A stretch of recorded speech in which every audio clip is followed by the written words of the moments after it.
Ose atravesar las calles de la ciudad sin conductor que la guiase a una mula que cargaba un gran cajón, la cual se detuvo en la plazuela de San Agustín y fue a echarse en las gradas de la portería del convento, al parecer rendida de cansancio y fatiga. Los religiosos y algunos transeúntes intentaron hacerla levantar, pero todo fue inútil, hasta que, aliviada del peso que la oprimía, se alzó, sin ayuda de nadie, y se marchó por sí sola, dejando allí su carga.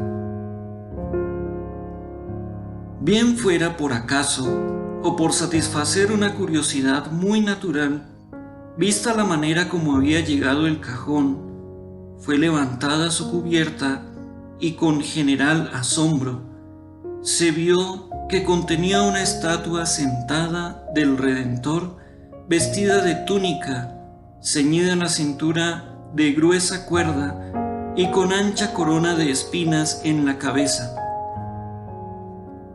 Tratóse al punto, por respeto, de conducir la aparecida imagen al templo, pero fueron del todo infructuosos los esfuerzos que al efecto se hicieron. Parecía que su peso aumentaba a medida que era mayor el número de los que intentaban levantarla. Sin duda, el Señor quería quedarse en la portería del convento, pues cuando alguien propuso colocar allí la estatua, desapareció la extraordinaria pesantez y fue introducida fácilmente en aquel sitio. De aquí el título de Señor de la Portería, con que es conocido vulgarmente. Lo extraño de la aparición, la resistencia de la estatua para ser trasladada al templo y la facilidad con que fue introducida en la portería por una parte y lo venerable de la escultura por otra, atrajeron multitud de devotos y de curiosos que después de contemplarla y adorarla, salían de allí impresionados y llenos de piadosos afectos. Desde los primeros momentos, la invocación de la imagen comenzó a obrar prodigios y milagros que se multiplicaron de día en día, de suerte que la portería de improvisada capilla se transformó en santuario, a donde llegaban en romería un sinnúmero de piadosos a rendir culto, de afligidos a pedir consuelo y de favorecidos a tributar sus agradecimientos al Redentor del mundo ante su adorable efigie. Dicho lugar llegó a ser uno de los principales santuarios del Ecuador, y las mandas y votos, frutos de la piedad y el reconocimiento de los habitantes del país, enriquecieron el improvisado templo con preciosos adornos y vistieron magníficamente la imagen objeto de su culto. Entre estas prendas cubrían los pies del Señor unas sandalias cuyas suelas de oro macizo, rodeadas de valiosa pedrería, se sujetaban al calcañar por broches del mismo metal, reclamados de piedras preciosas y guarnecidas en gruesas perlas. Eran obsequio de la piadosa consorte de uno de los primeros capitanes generales y presidentes de Quito, en reconocimiento de un señalado beneficio, y fueron objeto de un ruidoso milagro, acaso el que dio más renombre al santuario. Vamos a referirlo. Cierto padre de familia, cuyo nombre no ha conservado la tradición, pero del que se sabe que era cristiano y sencillo, vióse un día reducido a la última miseria, sin recursos para sustentar a la familia y para pagar sus deudas. a punto de desesperar de su situación, siente impulsos de ir al santuario del Señor de la Buena Esperanza y, obedeciendo a estos, encamina hacia allá sus pasos. Era la hora de las oraciones cuando penetró en el templo, asistió a la distribución de la noche y enseguida permaneció largo rato en fervorosa oración. Fue necesario que el sacristán le advirtiera, tan absorto estaba, que iba a cerrar las puertas, y al retirarse se le oyó decir que estaba desesperado y sin alivio. Pero en su interior propuso volver al día siguiente a reiterar sus súplicas. Al amanecer de este día, la ronda que velaba por la seguridad pública recogía a la puerta de la habitación de este infortunado el cadáver de una noble dama quiteña, asesinada a lo que parecía en las primeras horas de la noche. Y poco después se vio que el dueño de casa salía sigilosamente y que, sin fijarse en el charco de sangre que bañaba el piso de la calle, se encaminaba pálido y triste al santuario. El pequeño templo se hallaba a esas horas solitario. El atribulado menesteroso se acercó al altar, se postró ante la imagen y de nuevo pidió fervorosamente al Señor que aliviase su mísero estado. Largo rato permaneció allí orando y sollozando. Sus gemidos y súplicas fueron escuchados, pues cuando alzó los ojos llenos de confianza para impetrar la bendición del Padre de las Misericordias, la imagen le alargó una de las sandalias, dejándola caer de lleno en manos del suplicante. Sorprendido del portento, pero lleno de agradecimiento, guardó con sencillez el inesperado don. Y a fin de proporcionarse el dinero que había menester, se dirigió a venderla en la tienda de un joyero. Al ver tan magnífica alhaja, por lo demás muy conocida en todo Quito, el joyero hizo al instante prender al vendedor, suponiéndole un ladrón. La noticia del suceso se extendió con la rapidez del rayo por toda la ciudad, conmoviendo hondamente a sus habitantes, y subió de punto la indignación contra el ladrón osado y profanador del santuario, considerado por el pueblo más que la niña de sus ojos, cuando se supo que aseguraba ser la sandalia obsequio del Señor. De todas partes se alzó un grito que clamaba por el pronto y tremendo castigo del culpable, a fin de reparar el ultraje inferido a la divinidad, satisfacer a la vindicta pública y escarmentar a todos los que con el escándalo producido pudieran alentar el deseo de sacrílegos despojos.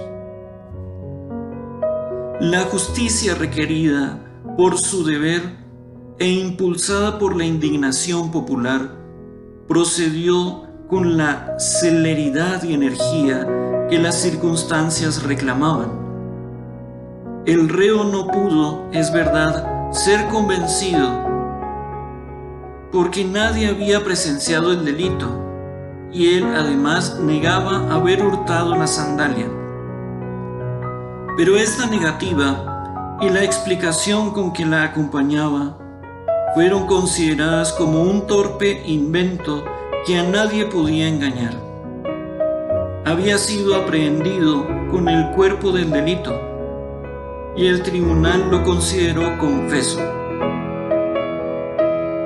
Pero no era esto todo.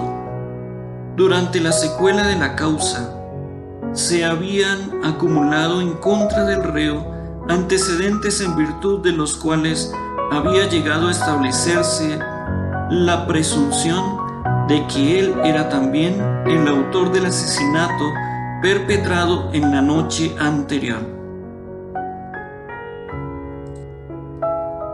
En el calzado y en varias partes del traje que llevaba se le habían notado manchas de sangre fresca, aunque seca, e interrogado sobre la procedencia de ellas, no acertó a dar una explicación satisfactoria, limitándose a decir que al llegar a su casa, en esa triste noche, tropezó allí cerca con un cuerpo que no pudo ver por la oscuridad, pero que creyó sería el de algún beodo, que el abatimiento de su ánimo no le había permitido volver a examinarlo, y que cuando a la madrugada salió de su casa no había nada, sino vestigios de un charco de sangre en el suelo.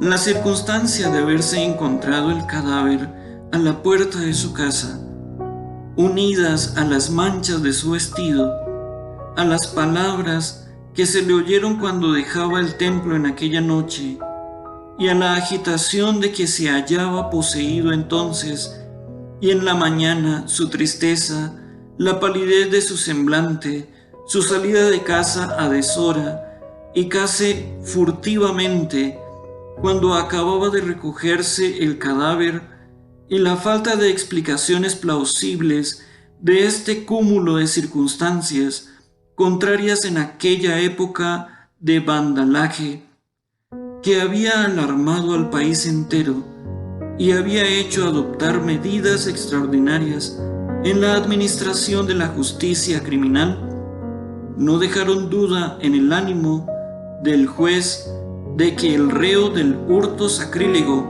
era también el autor del homicidio y fue condenado a la última pena. La angustia y confusión del desgraciado favorecido del cielo fueron indecibles.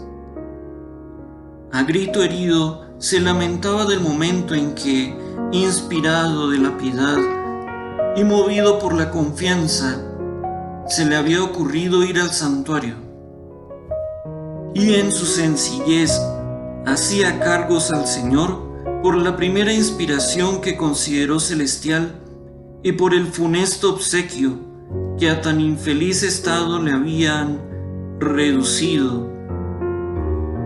Ya en camino del suplicio, vestido con el San Benito de los condenados a muerte, preso de pies y manos, con grillos y esposas, rodeado de los ministros de justicia y de un inmenso gentío que iba a presenciar el acto, solicitó al sentenciado como último favor que se le permitiera despedirse del Señor de la Buena Esperanza.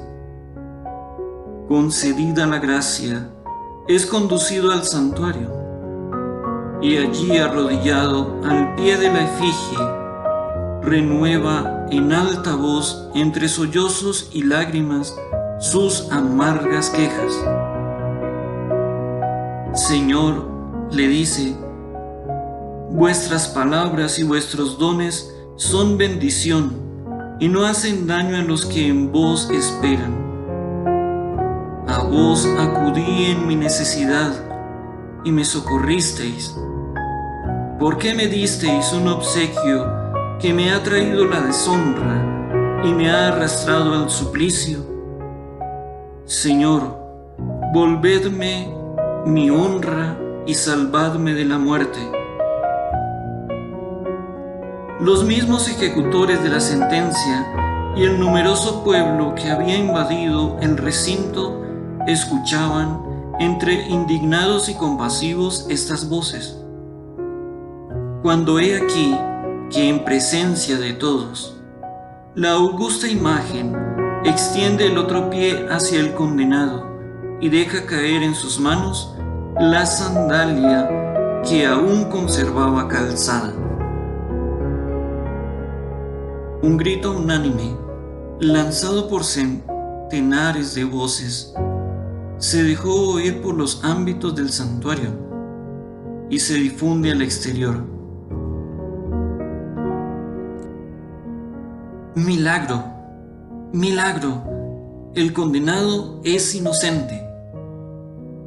Y diciendo y haciendo, es arrebatado de manos de los verdugos, y reo y pueblo prorrumpen.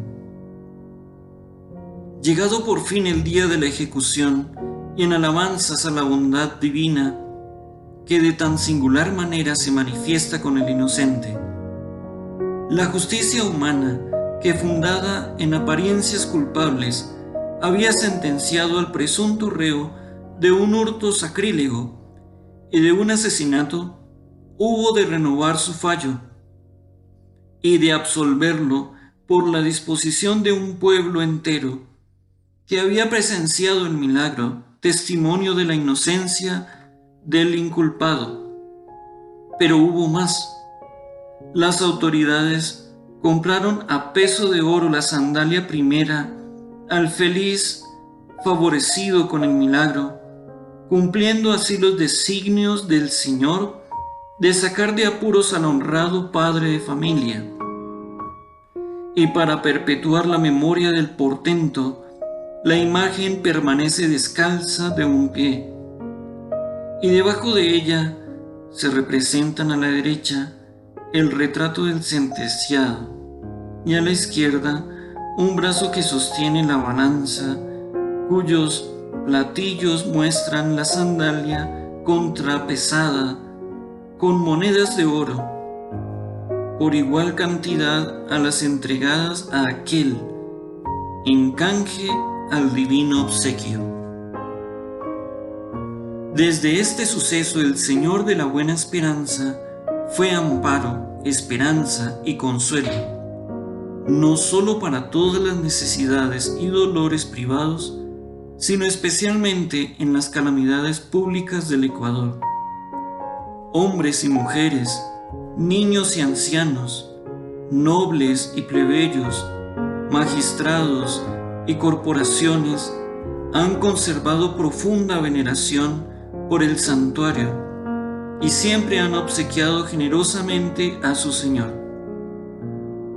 La traslación de la imagen desde la portería a la iglesia, en donde hoy se venera, tuvo lugar en agosto de 1880.